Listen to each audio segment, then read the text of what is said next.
The ancient grandfather clock in the corner of Denver family court ticked with the persistence of a countdown bomb, each second echoing through courtroom 4B like a death knell. 8-year-old Emma Martinez sat rigidly in the uncomfortable wooden chair, her small fingers buried deep in the thick golden fur of Scout, her therapy dog.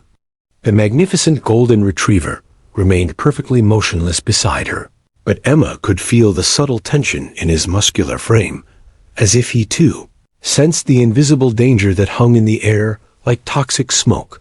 The fluorescent lights above cast harsh, unforgiving shadows across the courtroom, turning familiar faces into grotesque masks. Emma's mother, Maria, sat to her left, her weathered hands clasped so tightly that her knuckles had turned bone white. Maria's dark eyes darted nervously between the judge's imposing bench and her ex-husband's confident smirk, her maternal instincts screaming warnings that she couldn't articulate in legal terms.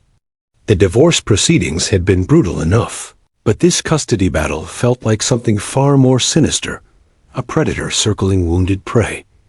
Judge Patricia Henley, a stern woman in her late 50s with silver hair pulled back in a severe bun, reviewed the thick manila folder containing months of testimony, character references, and financial statements.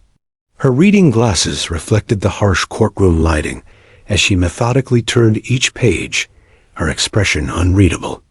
23 years on the family court bench had taught her to remain impartial, but something about this case gnawed at her professional intuition like a persistent itch she couldn't scratch. Across the narrow aisle that might as well have been an ocean, David Martinez sat with his expensive attorney, Marcus Webb, a man whose $3,000 suit and gold Rolex spoke of victories built on technicalities and loopholes. David appeared to be the picture of paternal devotion, freshly pressed navy suit, perfectly styled dark hair, and a smile that had once charmed Emma's mother into marriage. But Emma could see what the adults seemed to miss, the way her father's left eye twitched when he thought nobody was looking, how his manicured fingers drummed incessantly against his leather briefcase, and the strange chemical smell that seemed to follow him like an invisible cloud. The courtroom buzzed with the quiet murmur of legal proceedings, but to Emma, every sound felt amplified and threatening. The scratch of the court reporter's fingers flying across her stenotype machine sounded like claws scraping against stone. The rustle of papers being shuffled became the wings of predatory birds circling overhead. Even the gentle hum of the heating system seemed to whisper warnings that only she could hear. Emma's small hands trembled as she touched the silver bracelet on her wrist, a gift from Dr. Sarachon during their therapy sessions 6 months earlier. The bracelet felt warm against her cold skin, and she found herself unconsciously running her thumb over its smooth surface whenever fear threatened to overwhelm her completely. Scout seemed to notice her distress, shifting slightly so that more of his comforting weight pressed against her leg.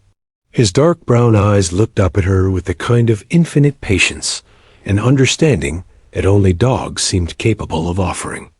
"Your Honor," David's attorney began, his voice smooth as silk, but somehow making Emma's skin crawl. "My client has demonstrated nothing but commitment to his daughter's welfare. He's provided substantial financial support, maintained a stable living environment, and his character references speak to his dedication as a father." Emma watched her father nod, along with practiced sincerity, but she noticed something others missed, how his pupils seemed strangely dilated despite the bright courtroom lights, how a thin sheen of perspiration had appeared on his forehead despite the cool temperature, and how his breathing seemed slightly irregular. These weren't observations an 8-year-old should be making about her father, but Emma had learned to read danger signs with the hypervigilance that trauma often breeds in children. Maria's attorney, Jennifer Santos, rose to present her client's case, but Emma could see the worry lines etched around her eyes. Despite months of investigation, they had found no concrete evidence to support Maria's growing fears about David's true nature. His business records appeared legitimate, his home passed all inspections, and his character witnesses painted him as a pillar of the community. On paper, he looked like the ideal father seeking reasonable custody arrangements. But Emma knew better. Children possess an almost supernatural ability to sense danger, an evolutionary gift that adults often lose as they learn to rationalize away their instincts. Emma's young mind couldn't articulate what was wrong, but every fiber of her being screamed that her father had become something monstrous, something that wore a human mask but harbored intentions too dark for her innocent mind to fully comprehend. Scout suddenly lifted his head, his ears perking forward with an alertness that made Emma's heart skip a beat. The dog's nostrils flared slightly as he tested the air, his expression shifting from relaxed companionship to something far more focused and intense. Emma had never seen Scout behave this way during their therapy sessions, and the change filled her with a mixture of curiosity and growing dread. Judge Henley looked up from her papers, her sharp gaze sweeping across the courtroom as she prepared to announce her preliminary decision. The weight of this moment pressed down on Emma like a physical force. She understood that whatever happened in the next few minutes would determine her future, possibly her very survival. Her small hand moved instinctively to her silver bracelet, her fingers tracing its familiar surface as she searched for any source of comfort in this terrifying adult world. The clock continued its relentless ticking, marking time in a drama that would soon explode into chaos none of them could have anticipated. Emma sat frozen between two worlds, the official legal proceedings that would decide her fate, and the dark intuition that whispered of dangers lurking just beneath the surface of her father's charming facade. In that moment of suspended terror, with Scout's sudden alertness and her own mounting panic, Emma was about to make a simple gesture that would change everything forever. 6 months earlier, Emma had walked through the cheerful yellow door of Dr. Sarah Chun's therapy office with the reluctant shuffle of a child who had seen too much darkness for her young age. The divorce proceedings between her parents had left invisible scars that manifested in sleepless nights, sudden panic attacks, and a persistent fear that made her jump at unexpected sounds. Maria had found Dr. Chun through a desperate internet search at 2 in the morning, reading testimonials from other parents whose children had been helped by the renowned child psychologist's innovative approach. Dr. Chun's office was unlike any medical facility Emma had ever encountered. Instead of sterile white walls and intimidating equipment, the space felt like a magical sanctuary designed specifically for healing wounded souls. Soft pastel colors painted the walls, while comfortable beanbags and plush carpeting created cozy conversation nooks. Shelves lined with children's books, art supplies, and fascinating puzzles beckoned from every corner. But what immediately captured Emma's attention was the magnificent golden retriever lying peacefully near a sunny window, his golden coat seeming to glow in the afternoon sunlight. "Emma, I'd like you to meet Scout," Dr. Chun had said with a warm smile that reached her kind eyes. "He's going to be your special friend during our time together." Scout had lifted his noble head as Emma approached cautiously, his tail beginning a gentle rhythm against the carpet. Unlike many dogs Emma had encountered, Scout didn't bound forward with overwhelming enthusiasm. Instead, he waited patiently, allowing her to set the pace of their introduction. When Emma finally extended her small hand, Scout had gently nuzzled her palm with his warm, soft nose, a gesture so tender that Emma felt some of her defensive walls begin to crumble. What Emma didn't know was that Scout possessed extraordinary qualifications that extended far beyond typical therapy animal training. Dr. Chun had carefully selected Scout from an elite program that trained dogs for dual purposes. Not only could he provide emotional support and comfort to traumatized children, but he had also received extensive training as a detection dog, capable of identifying various controlled substances with remarkable accuracy.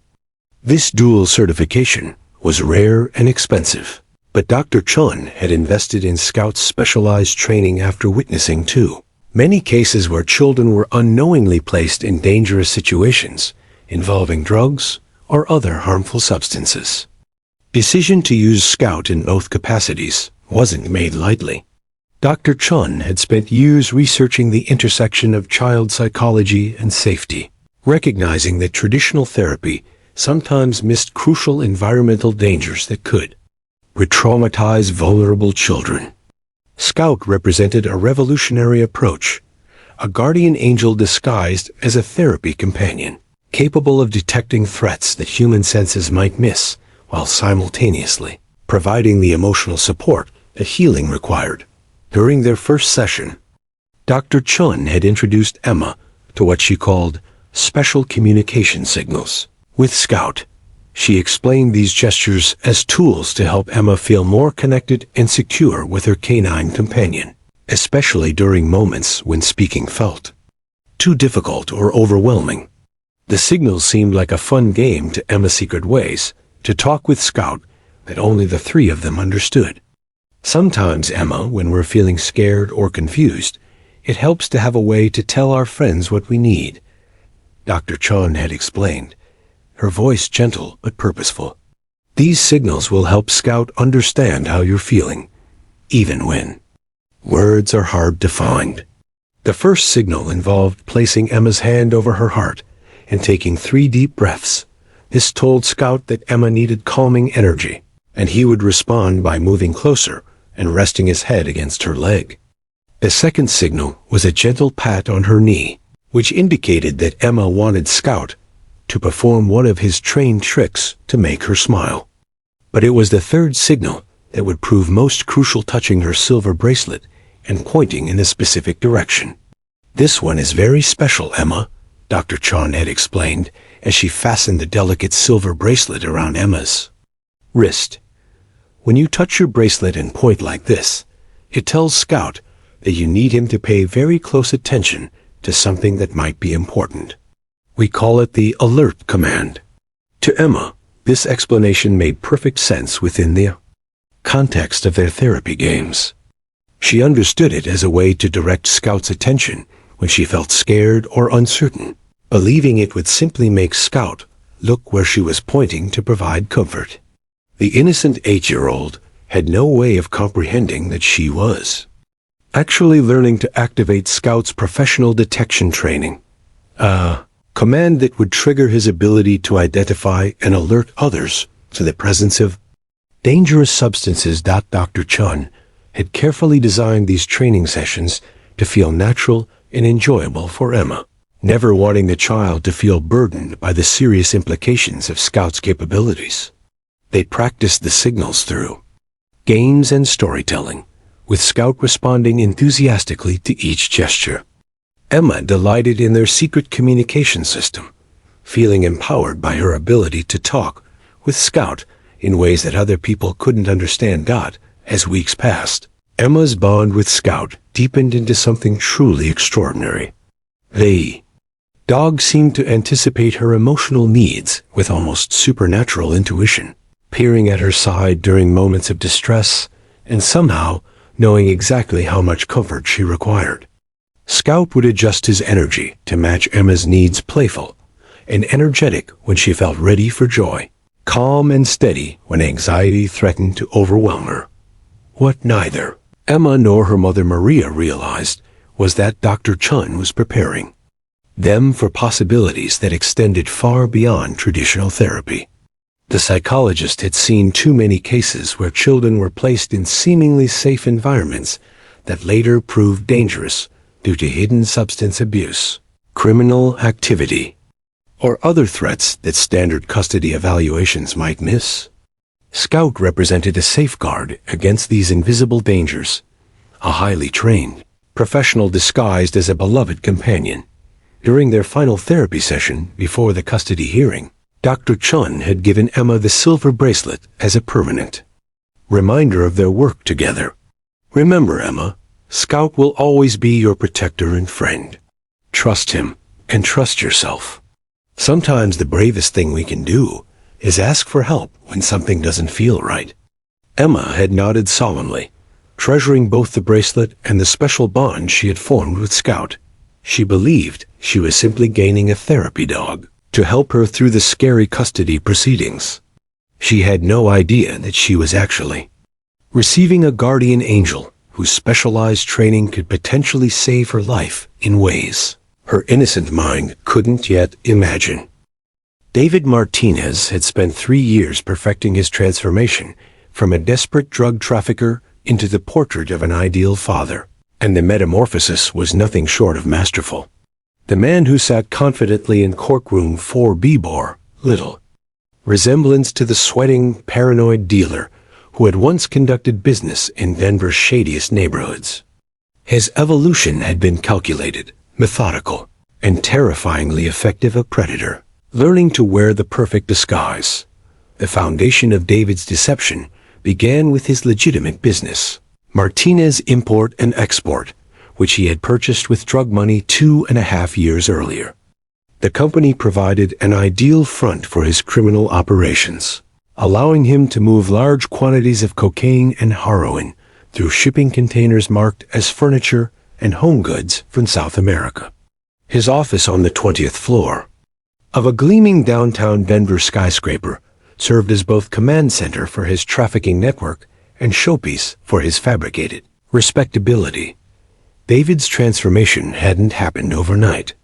He had invested tens of thousands of dollars in image reconstruction, hiring a high-end personal stylist who taught him to dress like a successful businessman rather than a street dealer. His teeth were professionally whitened and straightened, his hair cut and styled by Denver's most expensive salon, and his entire wardrobe replaced with tailored suits that cost more than most people's monthly salaries.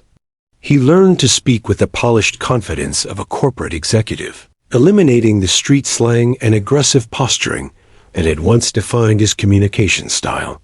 But David's most brilliant manipulation involved his sudden interest in Emma's welfare. For the first 6 years of her life, he had been an absent, disinterested father who missed birthday parties, school events, and every meaningful milestone in his daughter's young life. His marriage to Maria had been turbulent and brief, ending when Emma was barely 2 years old, and David's drug use made him increasingly violent and unpredictable. Maria had fled with Emma, seeking safety from a man who had become more stranger than husband. The custody battle wasn't motivated by paternal love or genuine desire for a relationship with Emma. It was the final component of David's criminal masterpiece. His lawyer had explained that a devoted father fighting for custody of his beloved daughter would never raise suspicions with law enforcement. Federal agents investigating drug trafficking rarely scrutinized men who appeared to be model parents engaged in legitimate family court proceedings. David's plan was diabolically simple yet brilliantly effective. If he could gain joint or primary custody of Emma, she would become his perfect cover for criminal activities. A man traveling with his young daughter, attending school events, taking family vacations. These activities would provide ideal opportunities for drug meetings and money transfers, while creating an impenetrable shield of innocence. Who would suspect a loving father at his daughter's soccer game of being one of Colorado's most successful cocaine distributors? His character witnesses had been carefully selected and, in some cases, financially motivated to provide glowing testimonials about his parenting skills and moral character. Father Rodriguez from St. Mary's Catholic Church praised David's generous donations and regular attendance, unaware that the money came from drug sales and that David's newfound religious devotion was entirely fictional. Margaret Thompson, the elderly volunteer coordinator at the Children's Hospital, spoke warmly of David's volunteer work reading to sick children, never knowing that he had specifically chosen this activity to create character references for his custody case. David's financial records painted the picture of a successful entrepreneur who could provide Emma with opportunities that her struggling single mother never could. Private school tuition, college funds, family vacations to Europe. He presented Judge Henley with a detailed plan for Emma's future that seemed to demonstrate genuine paternal devotion. The numbers were impressive because they were real. David's drug trafficking operation generated hundreds of thousands of dollars monthly, money he was now prepared to invest in maintaining his cover story.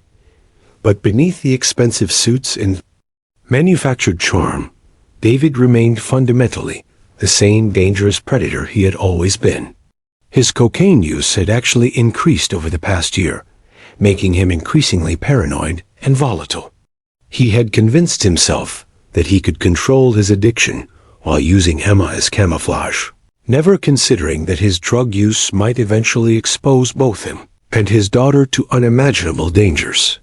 The trafficking network David controlled had grown increasingly violent as competition intensified and law enforcement pressure mounted. Just 3 weeks before the custody hearing, 2 rival dealers had been found murdered in an abandoned warehouse killings that David had personally ordered but which never appeared in any police report connecting him to criminal activity. His business associates included some of Denver's most dangerous criminals, men who would not hesitate to use violence against anyone who threatened their operations, including innocent children. David's most chilling calculation involved Emma's potential value as leverage within his criminal organization. Children of high-ranking traffickers were valuable commodities in the drug world. They could be used as collateral in business deals, insurance against betrayal, or ultimate weapons for intimidating enemies. David had already received inquiries from associates about whether Emma might be available for certain business arrangements once he gained custody, suggestions that he had neither accepted nor rejected, keeping his options open. His laptop, secured in his downtown office, contained encrypted communications with cartel representatives in Colombia and Mexico, discussing shipping routes, payment methods, and distribution territories. These same digital devices also held Emma's school photos, custody documents, and carefully crafted emails to teachers and school administrators expressing his desire to be more involved in his daughter's education. The juxtaposition of innocent, paternal concern and deadly criminal enterprise existed side by side in David's digital life. Most terrifying of all was David's complete lack of genuine emotional connection to Emma's well-being. He viewed his daughter not as a beloved child deserving protection and love, but as a strategic asset whose custody would enhance his criminal operations while providing legal cover for increasingly dangerous activities. In David's twisted calculations, Emma's innocence wasn't something to preserve, it was something to exploit for maximum criminal advantage. As Judge Henley prepared to announce her decision, David Martinez sat confidently in his expensive suit, believing his 3-year deception had been flawless. He had no way of knowing that his most recent cocaine use was about to be detected by a therapy dog whose specialized training would expose not just his drug addiction, but the monstrous predator hiding behind his carefully constructed facade of paternal devotion. The moment Judge Patricia Henley lifted her reading glasses and reached for the custody documents, the entire courtroom seemed to hold its collective breath. Emma felt the shift in energy like a physical weight pressing down on her small chest, making each breath feel labored and difficult. The fluorescent lights above seemed to flicker ominously, though she knew it was probably just her heightened anxiety playing tricks with her vision. Everything in her 8-year-old world was about to change forever, and some primal instinct deep within her soul was screaming warnings that her conscious mind couldn't yet understand. David Martinez's transformation in those crucial moments was subtle but unmistakable to Emma's hypervigilant senses. The confident businessman facade that had fooled judges, lawyers, and social workers was beginning to crack under the pressure of his most recent cocaine use. What others might dismiss as normal courtroom nerves, Emma recognized with a terrifying clarity that trauma had forced upon her young mind. Her father was becoming something dangerous right before her eyes. Beads of perspiration had formed along David's hairline, despite the courtroom's cool temperature, and Emma watched with growing horror as a single drop traced its way down his temple. His expensive silk tie seemed to be choking him, evident in the way his Adam's apple bobbed repeatedly as he swallowed hard. The manicured fingers that had once touched her face with false affection now drummed an erratic rhythm against his leather briefcase, the sound creating a frantic percussion that seemed to match Emma's racing heartbeat. But it was David's eyes that filled Emma with the most terror. The pupils were wrong, too large, too dark, like black holes that seemed to absorb light rather than reflect it. When he turned slightly to whisper something urgent to his attorney, Emma caught a glimpse of something feral and desperate lurking behind his carefully constructed mask of paternal concern. This wasn't the father who had smiled for family court. Photos are spoken in measured tones about wanting to be more involved in her life.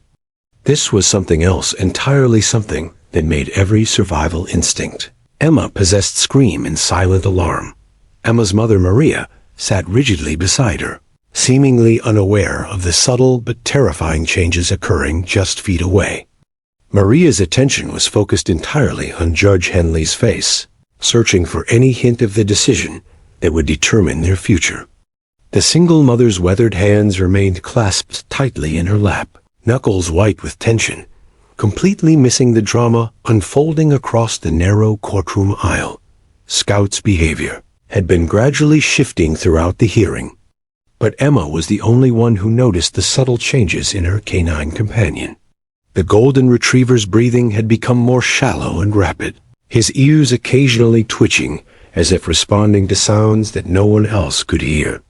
His massive head would turn slightly toward David's side of the courtroom, then back to Emma, as if he were trying to solve some complex puzzle that his human friends couldn't see. The chemical scent that Emma had noticed earlier was becoming stronger, more pungent, like the acrid smell of burnt metal mixed with something sickeningly sweet.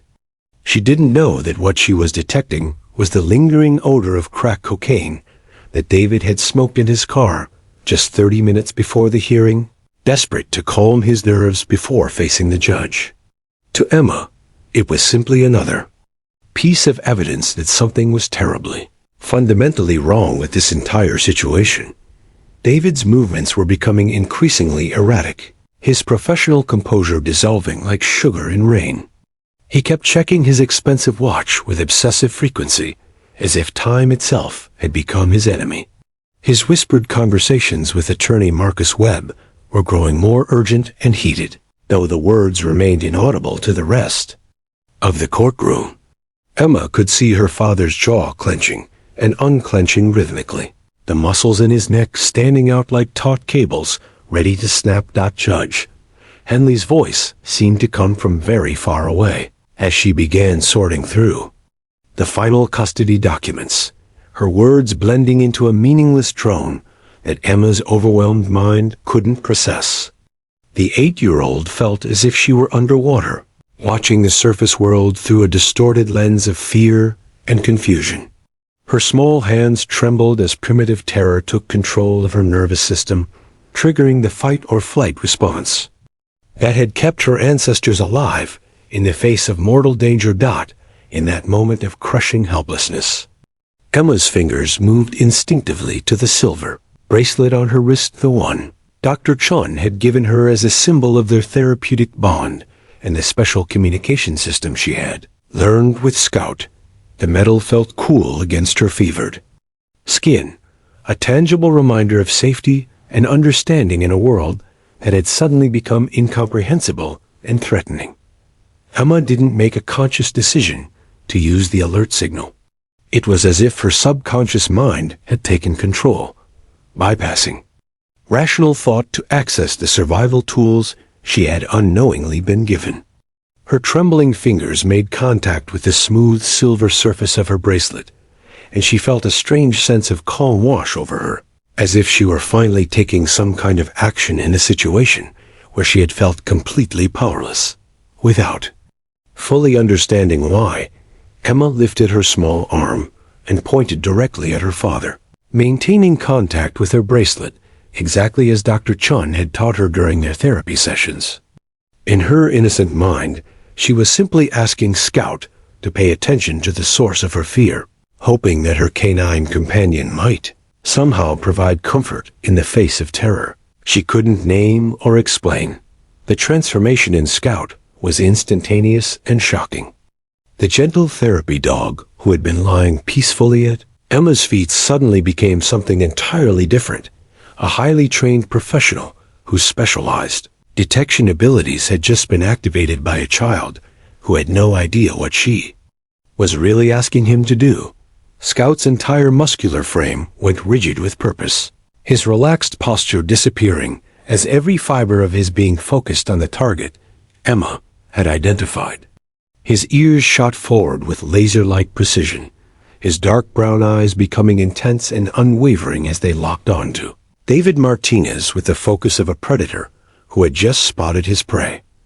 The change in Scout was so dramatic and immediate that several nearby spectators shifted uncomfortably in their seats, suddenly aware that the friendly therapy dog had become something far more serious and potentially threatening. Emma watched in fascination and growing alarm as Scout's gentle, patient demeanor vanished, replaced by the controlled intensity of a working dog whose training had just been triggered by circumstances none of them could have anticipated. In that electric moment, as Scout's specialized abilities engaged and David's carefully constructed facade continued to crumble, Emma realized she had just set something irreversible into motion, something that would either save her life or destroy everything she thought she knew about the world around her. Scout's transformation from gentle therapy companion to working detection dog was so dramatic and instantaneous that it seemed to alter the very atmosphere of courtroom 4B. The magnificent golden retriever rose from his relaxed position with fluid precision, his powerful muscles coiling like steel springs beneath his golden coat. Every ounce of his 70-pound frame radiated focused intensity as his specialized training took complete control of his behavior, overriding months of gentle therapy, work with the ruthless efficiency of professional law enforcement protocol. Change was terrifying in its completeness. Scout's soft brown eyes, which had always gazed at Emma with infinite patience and understanding, now held the cold, analytical focus of a trained investigator who had detected something that required immediate action. His ears, previously relaxed and friendly, shot forward like radar dishes honing in on a specific frequency. His tail, which normally wagged with gentle enthusiasm, now held rigid and still, a flag of professional alertness that any experienced handler would immediately recognize. Emma watched in stunned fascination as her beloved companion became something she had never seen before. The dog who had comforted her through countless therapy sessions, who had learned to respond to her moods with gentle nuzzles and patient presence, had vanished entirely. In his place stood a highly trained detection specialist whose every instinct was now focused on the chemical signatures emanating from David Martinez's direction. Scout's nostrils flared with methodical precision as he processed the complex bouquet of scents that his specialized training had taught him to identify and categorize. The lingering odor of crack cocaine that David had smoked before the hearing was unmistakable to Scout's educated senses. But there were other chemical signatures, as well residue from powder cocaine that had been handled recently, the metallic scent of drug paraphernalia, and the distinctive chemical markers that clung to someone involved in regular trafficking activities. The first sound Scout made was unlike anything Emma had ever heard from him. It wasn't a bark in any conventional sense, but rather a low, rhythmic vocalization that seemed to emerge from deep within his chest, a sound that professional handlers would immediately recognize as a positive alert indication. The vocalization was precise, controlled, and utterly different from any sound Scout had ever made during their therapy sessions together. Judge Patricia Henley's experienced eyes immediately caught the dramatic change in the courtroom's dynamics. 23 years on the family court bench had taught her to notice subtle shifts in atmosphere, and Scout's behavior was anything but subtle. The dignified golden retriever, who had been lying peacefully throughout the proceedings, had become a coiled spring of professional alertness, his entire being focused with laser-like intensity on one specific area of the courtroom. "What's happening with the dog?" Judge Henley asked, her authoritative voice cutting through the sudden tension that had descended over the proceedings like a heavy curtain. Dr. Sarah Chun, seated in the witness section, felt her blood turn to ice as she recognized Scout's behavior patterns. She had observed these same alert sequences during Scout's detection training, but seeing them deployed in a real-world scenario filled her with a mixture of professional pride and absolute terror. Scout was indicating the presence of controlled substances, and his focus was entirely directed toward David Martinez. Scout's alert behavior intensified with each passing second. He began what detection dog handlers call bracketing, moving his head in small, precise movements to pinpoint the exact source of the chemical signatures he was detecting. His breathing became shallow and controlled, his entire respiratory system optimized for processing the complex scent information that his nose was gathering with scientific precision. The courtroom's other occupants began to notice that something extraordinary was occurring. Maria Martinez looked down at Scout in confusion, having never seen Emma's therapy dog behave with such intensity and focus. The court reporter's fingers hesitated over her stenotype machine as she watched the unfolding drama. Even the bailiff, Deputy Marshal Robert Torres, began moving closer to get a better view of the situation. It was Torres who first recognized what was happening. 20 years of law enforcement experience, including 5 years with the K-9 unit, had given him intimate familiarity with detection dog behavior. Scout's posture, his controlled vocalizations, and his unwavering focus on David Martinez were textbook indicators of a positive substance detection alert. "Your Honor," Torres called out, his voice carrying the urgency of someone who understood the implications of what they were witnessing. "That dog is exhibiting classic drug detection behavior." David Martinez's face drained of all color as the words registered in his cocaine-addled mind. A carefully constructed facade that had taken 3 years to perfect began crumbling in real time as the reality of his situation crashed over him. Like a tsunami of terror, his hands began shaking uncontrollably, the tremors so severe that his expensive briefcase nearly slipped from his grasp. Scout's alert sequence reached its climax as he assumed the final indication position, sitting rigidly at attention while maintaining unwavering eye contact with his target. This was the moment his trainers had drilled into him through thousands of repetitions, the definitive signal that he had detected controlled substances and required immediate handler response. The golden retriever's mouth opened slightly, and he began producing a series of short, sharp barks that echoed through the suddenly silent courtroom like gunshots. These weren't the playful barks of a pet seeking attention, but the precise, measured vocalizations of a professional detection dog reporting his findings to human handlers. Each bark seemed to hit David Martinez like a physical blow, causing him to flinch and shrink deeper into his chair. Dr. Chan rose from her seat with the swift purposefulness of someone who understood that a critical moment had arrived. Her voice carried across the courtroom with professional authority as she addressed Judge Henley. "Your Honor, I need to approach the bench immediately. Scout is a dual-certified therapy and detection dog, and he's currently indicating the presence of controlled substances." The words hung in the courtroom air like an explosive device with a lit fuse. Emma watched in confusion and growing alarm as the adults around her began responding to Scout's behavior with an urgency that she couldn't understand. Her innocent gesture of touching her bracelet and pointing at her father had triggered something far more serious and consequential than she could have ever imagined. Scout maintained his rigid alert position, his unwavering focus on David Martinez, serving as an accusatory finger, pointing directly at the man whose carefully constructed lies were about to be exposed in the most dramatic and public way possible. The therapy dog, who had spent months learning to comfort a traumatized child, had just revealed himself as the guardian angel who would save her from a fate too terrible for her young mind to comprehend. The courtroom erupted into controlled chaos the moment Dr. Sarah Chun's words registered with Judge Patricia Henley. The seasoned jurist had presided over thousands of family court cases, but never had she witnessed a therapy dog transform into what appeared to be a working detection animal in the middle of custody proceedings. Her sharp judicial mind immediately grasped the unprecedented nature of the situation.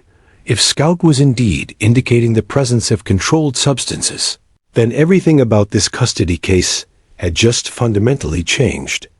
Dr. Chun, approach the bench immediately, Judge Henley commanded, her voice carrying the full weight of judicial authority. Bailiff Torres, I want you here as well. Everyone else remain seated and maintain order. Emma watched in bewildered terror as the two adults she trusted most, Dr. Chun and Judge Henley, engaged in urgent whispered conversation at the front of the courtroom. Scout remained locked in his rigid alert position, his unwavering focus on David Martinez serving as a living accusation that seemed to grow more damning with each passing second. The 8-year-old had no way of comprehending that her innocent signal had just triggered the exposure of criminal activities that could have cost her everything, including potentially her life. Dr. Chun's explanation to Judge Henley was swift, but comprehensive, delivered in the hushed tones of someone sharing classified information that could alter the course of justice itself. Your Honor, Scout completed dual certification 18 months ago through the Colorado Police Canine Association. He's trained in both therapeutic intervention and narcotics detection. His current behavior indicates he's detecting controlled substances, specifically cocaine, based on his alert pattern. Deputy Marshal Robert Torres nodded grimly as he observed Scout's continued alerting behavior. Judge, I've worked with detection dogs for over a decade. That animal is giving us a textbook positive indication. His posture, his breathing pattern, the specific nature of his vocalizations, everything matches standard narcotics detection protocols. This isn't coincidence or confusion. Judge Henley's mind raced through the legal implications of what she was witnessing. A certified detection dog's alert in her courtroom constituted probable cause for a search, but the unprecedented nature of the situation, a therapy dog revealing dual training during custody proceedings, created legal complexities that had never been tested in family court. However, the safety of a child took precedence over procedural uncertainties. Meanwhile, David Martinez was experiencing his own private hell as the cocaine in his system amplified his paranoia to nightmarish levels. Every whispered conversation at the judge's bench felt like a conspiracy closing in around him. His expensive suit, which had been his armor of respectability just minutes earlier, now felt like a prison uniform, advertising his guilt to everyone in the courtroom. The briefcase containing evidence of his criminal activities seemed to pulse with incriminating energy, as if its contents were radioactive and visible to everyone around him.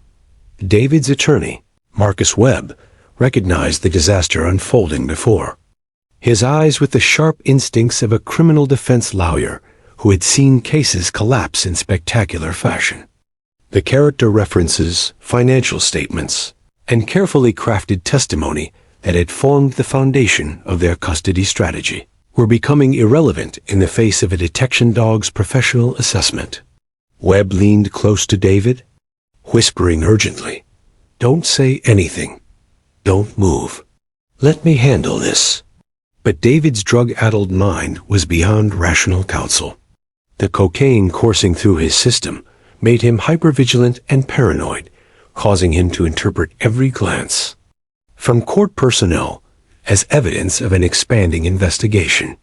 His breathing became increasingly labored, and perspiration soaked through his expensive shirt despite the courtroom's cool temperature. The carefully maintained facade of 3 years was disintegrating in real time, revealing the desperate criminal. Beneath, Maria Martinez sat frozen in her chair, her maternal instincts screaming that something momentous was happening, but unable to comprehend the full scope of the drama unfolding around her daughter. She watched Emma's confusion and Scout's unprecedented behavior with growing alarm, sensing that whatever was occurring would fundamentally alter their lives forever. Her weathered hands gripped Emma's small shoulder protectively, as if she could shield her daughter from whatever revelation was about to emerge. Judge Henley concluded her whispered conference and returned to her elevated position with the bearing of someone about to make a decision that would be remembered and studied for years to come. Her voice carried absolute authority as she addressed the packed courtroom. I am calling an immediate recess in these proceedings. Deputy Torres, I want a thorough investigation conducted immediately. Court security will assist as needed. The word investigation hit David Martinez like a physical blow, causing him to visibly recoil in his chair. His survival instincts, honed by years of criminal activity, screamed at him to flee. But the formal courtroom setting and the presence of armed bailiffs made escape impossible. He was trapped in a nightmare of his own making, with a therapy dog serving as the instrument of his destruction. Dr. Chun remained near the bench, ready to provide additional information about Scout's training and capabilities. Her professional demeanor masked the emotional turmoil she was experiencing. Pride in Scout's performance mixed with horror at the implications of what he was detecting. The dual-certified dog had just potentially saved Emma from a fate that could have traumatized her for life. But the revelation would also expose the 8-year-old to the terrifying reality of her father's criminal nature. Scout maintained his alert position with the unwavering dedication of a professional whose training had never failed him. His detection of cocaine residue on David's person, clothing, and belongings was absolute and undeniable. The golden retriever, who had spent months learning to comfort Emma through therapy sessions, had just revealed himself as her ultimate protector, using specialized abilities she never knew he possessed to expose dangers she couldn't have imagined. As court security began their discreet approach toward David Martinez, Emma finally began to understand that her simple gesture of touching her bracelet and pointing had triggered something enormous and irreversible. Scout's behavior, the urgent whispered conversations, and the palpable tension filling the courtroom all pointed to one inescapable conclusion: her father was about to be exposed as something far more dangerous than a neglectful parent. The investigation that was about to begin would reveal horrors that would make the custody battle seem trivial by comparison. But in that moment of suspended time, Emma could only watch in stunned silence as her world prepared to change forever. The discreet search of David Martinez lasted less than 10 minutes, but those 10 minutes felt like an eternity to everyone in courtroom 4B. Detective Lisa Rodriguez from the Denver Police Department's Narcotics Division had arrived within moments of Judge Henley's call, bringing with her the kind of professional expertise that could distinguish between casual drug use and serious criminal activity. What she discovered on David's person and in his briefcase would haunt her for years to come, not just because of the drugs themselves, but because of the innocent child who had been mere minutes away from being legally delivered into the hands of a monster. The initial search revealed exactly what Scout had been alerting to: fresh cocaine residue on David's hands, clothing, and inside his expensive briefcase. But Detective Rodriguez's trained eyes immediately recognized that this wasn't the scattered evidence of recreational drug use. The quantities, the purity levels visible even to naked observation, and the sophisticated concealment methods all pointed to someone deeply embedded in the trafficking trade. David's briefcase contained not just drugs, but the tools of a professional criminal operation. Hidden within a false bottom of David's leather briefcase, Rodriguez discovered items that transformed the courtroom drama from a custody dispute into a federal criminal investigation. Encrypted cell phones, detailed ledgers written in code, and small plastic bags containing pure cocaine samples told the story of a trafficking operation that extended far beyond Denver city limits. But it was the discovery of Emma's school schedule, annotated with what appeared to be meeting times and locations, that made Rodriguez's blood run cold. Within 30 minutes of the initial search, federal agents from the Drug Enforcement Administrations had joined the investigation, bringing with them the kind of resources reserved for major trafficking cases. Agent Michael Santos, a 15-year veteran of narcotics investigations, took one look at David's concealed materials and immediately understood the scope of what Scout's detection had uncovered. This wasn't just drug possession. This was evidence of a sophisticated criminal network that had been operating under the cover of respectability for years. The encrypted phones, when examined by technicians, revealed communications that painted a terrifying picture of David's true intentions regarding Emma. Text messages between David and known cartel associates discussed the package that would soon be available for special arrangements. Federal investigators, trained to decode the euphemisms used by trafficking organizations, immediately recognized that the package referred to Emma herself, and that David had been positioning his daughter as collateral for increasingly dangerous criminal ventures. Dr. Sarah Chun, observing the investigation from her position near the witness stand, felt a mixture of professional vindication and personal horror as the true scope of Scout's detection became clear.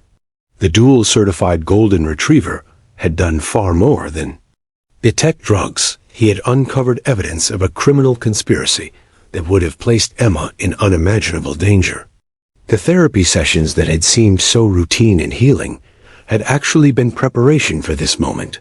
Though neither Emma nor her mother could have comprehended the stakes involved, Emma sat in stunned silence, watching her father transform from a figure of authority into something she barely recognized.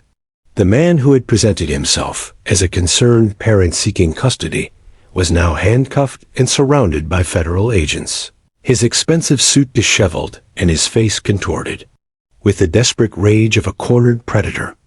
The 8-year-old's mind struggled to process the disconnect between the father she remembered from early childhood and the criminal being arrested before her eyes. The investigation revealed that David's import-export business had been serving as a front for one of the largest cocaine trafficking operations in the Rocky Mountain region. Shipping containers that supposedly contained furniture and home goods from South America had actually been transporting hundreds of kilograms of pure cocaine with an estimated street value exceeding $50 million. David hadn't just been seeking custody of Emma. He had been preparing to use her as the ultimate cover for expanding his criminal empire into new territories. Most chilling of all were the communications indicating that David had already accepted preliminary agreements to make Emma available for what his criminal associates called insurance arrangements. In the coded language of trafficking organizations, children of high-ranking distributors served as living guarantees against betrayal or law enforcement cooperation.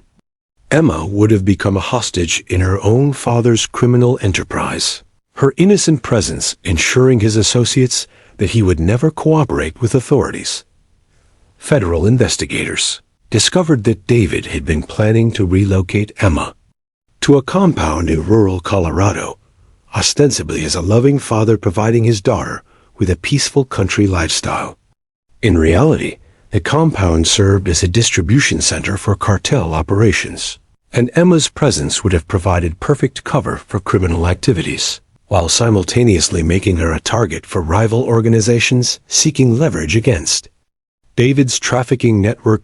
Judge Patricia Henley, observing the investigation unfold in her courtroom, realized she had been minutes away from making a decision that could have cost Emma her life. The character references that had seemed so compelling, the financial stability that had appeared impressive, and the apparent parental devotion that had influenced her preliminary thinking, all of it had been an elaborate deception designed to gain legal access to an innocent child for criminal purposes. Maria Martinez collapsed into sobs as the full scope of her ex-husband's depravity became clear. The custody battle that had consumed months of her life and drained her modest financial resources had actually been a struggle for her daughter's survival, though she hadn't understood the true stakes until this moment. The single mother's intuitive concerns about David's sudden interest in custody had been absolutely correct, but even her worst fears hadn't encompassed the horrifying reality of his actual intentions. As federal agents led David Martinez away in handcuffs, he turned back toward Emma with eyes that no longer held even a pretense of paternal affection. The mask had been completely removed, revealing the cold calculation of a predator whose plans had been thwarted by the innocent signal of a traumatized child, and then the professional dedication of a dual-certified therapy dog. His final words, too. "Emma, you have no idea what you've done," carried the menacing tone of someone whose criminal empire was crumbling around him. Scout maintained his alert position throughout the entire investigation, his unwavering focus serving as a constant reminder that his detection had initiated one of the most significant child protection victories in Denver family court history. The golden retriever who had spent months learning to comfort Emma through therapy sessions had just saved her from a fate that would have destroyed everything innocent and beautiful about her young life. Emma watched her father disappear through the courtroom doors, finally understanding that Scout's strange behavior and the adult's urgent reactions had protected her from something too terrible for her mind to fully comprehend. The therapy dog who had become her best friend had also become her guardian angel, using abilities she never knew he possessed to expose the monster hiding behind her father's carefully constructed facade. 18 months after that life-changing day, in courtroom 4B, Emma Martinez stood confidently before a packed auditorium at the Colorado Center for Child Safety, her hand resting proudly on Scout's golden head as she prepared to share their incredible story with an audience of law enforcement professionals, child psychologists, and family court judges from across the nation. The shy, terrified 8-year-old, who had once trembled in fear during custody proceedings, had transformed into a poised 10-year-old advocate whose story had already revolutionized child protection protocols in 17 states. The transformation in Emma's life had been nothing short of miraculous. The girl who had once suffered from debilitating anxiety and trauma-induced hypervigilance now spoke with the confidence of someone who understood that her terrifying experience had been transformed into a source of strength that could protect other children from similar fates. Her silver bracelet, the same one Dr. Sarah Chun had given her during therapy, now served as a symbol of hope rather than fear, a tangible reminder that even the most innocent gestures could become instruments of salvation when paired with the right training and preparation. David Martinez was serving a 23-year federal sentence without possibility of parole, having been convicted on 47 counts including drug trafficking, money laundering, conspiracy to distribute controlled substances, and the federal charge of endangering the welfare of a minor in furtherance of criminal enterprise. The compound in rural Colorado had been raided by federal agents, revealing a sophisticated distribution network that had been responsible for flooding the Rocky Mountain region with over $200 million worth of cocaine and heroin over a 3-year period. But perhaps more significantly, David's case had exposed a previously unknown vulnerability in the family court system. The possibility that sophisticated criminal organizations could manipulate custody proceedings to gain legal access to children for use in trafficking operations. The Martinez protocols, named after Emma's case, now required enhanced background investigations and mandatory substance detection screening in custody cases where one parent had sudden, unexplained changes in financial status or living circumstances. Scout's role in transforming child protection had extended far beyond that single dramatic courtroom moment. The Golden Retriever had become the prototype for a new generation of dual-certified therapy and detection dogs, animals trained to provide emotional support while simultaneously serving as early warning systems for environmental dangers that could harm vulnerable children. 15 other dogs had completed the specialized training program inspired by Scout's success, and they were now deployed in family courts, child protective services offices, and therapeutic settings across the country. Emma's partnership with Scout had evolved into something truly extraordinary. The dog who had saved her life had become her closest companion and collaborator in helping other children recognize and respond to dangerous situations. Together, they had visited over 40 schools, teaching children about personal safety, while demonstrating how the bond between humans and animals could serve as a protective force against those who would cause harm. When I touched my bracelet and pointed at my father that day, I thought I was just asking Scout to pay attention to me because I was scared. Emma told the rapt audience, her voice carrying the authority of someone who had survived genuine terror and emerged stronger. I had no idea that Scout was trained to detect the drugs that were making my father so dangerous. I just knew something was wrong, and I trusted my best friend to help me. Dr. Sarah Chun, now director of the National Center for Therapeutic Animal Training, watched from the front row with tears of pride in her eyes. Her decision to invest in Scout's dual certification had been based on theoretical possibilities and professional intuition, but seeing Emma's transformation from victim to advocate validated every assumption about the intersection of animal-assisted therapy and child protection. The research program that had begun with Scout and Emma now included over 300 therapy animals with specialized training in detecting various environmental dangers. Maria Martinez, seated nearby with her new husband Roberto, a gentle man who had embraced both Emma and her story with unconditional love, marveled at her daughter's resilience and strength.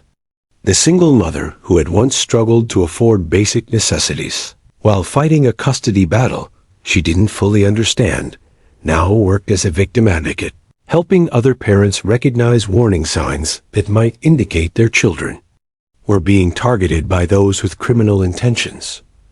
Judge Patricia Henley had used Emma's case as the foundation for comprehensive family court reform, establishing new protocols that required enhanced screening procedures and mandatory substance detection capabilities in contested custody cases. Her judicial ruling in the Martinez case had been studied in law schools across the country, serving as a landmark example of how traditional legal procedures could be enhanced by innovative approaches to child protection. But it was Emma's work with other children that truly demonstrated how trauma could be transformed into purpose. At the Colorado Center for Child Safety, she had developed a program called Trust Your Instincts, teaching children to recognize subtle signs of danger while empowering them to take action when something felt wrong. Her approach combined the wisdom gained from her own terrifying experience with age-appropriate safety education that didn't traumatize young minds. Sometimes adults can't see the dangers that threaten us, Emma explained to a group of wide-eyed children during one of her presentations. But if we learn to trust our feelings and work together with friends who want to protect us, we can stay safe even when bad people try to hurt us. Scout taught me that asking for help isn't being scared, it's being smart. The children in Emma's audiences always responded to her message with the kind of attention that comes from recognizing authentic wisdom. They understood instinctively That Emma wasn't just another adult telling them to be careful. She was someone who had faced real danger and survived to help others avoid similar threats. Her story gave them permission to trust their own instincts while providing them with practical tools for seeking help when they felt threatened. Scout, now 6 years old and at the peak of his professional abilities, continued to serve dual roles as both Emma's companion and a working detection dog. His fame had spread throughout law enforcement circles, where his story was used to train new handlers about the importance of trusting their animals' instincts and recognizing that protection could come from the most unexpected sources. As Emma concluded her presentation to thunderous applause, she knelt down beside Scout and wrapped her arms around his neck in the same gesture of trust and affection that had sustained her through the darkest moments of her young life. The golden retriever who had saved her from unimaginable horror had become her partner in ensuring that other children would never face similar dangers alone. Scout didn't just save my life, Emma told the audience in closing. He taught me that when we work together, humans and animals, children and adults, people who care about protecting those who can't protect themselves, we can stop bad things from happening. And that's the most important lesson anyone can learn. The auditorium erupted in sustained applause as Emma and Scout took their bow. Two heroes whose bond had already changed countless lives and would continue to serve as inspiration for child protection efforts for generations to come.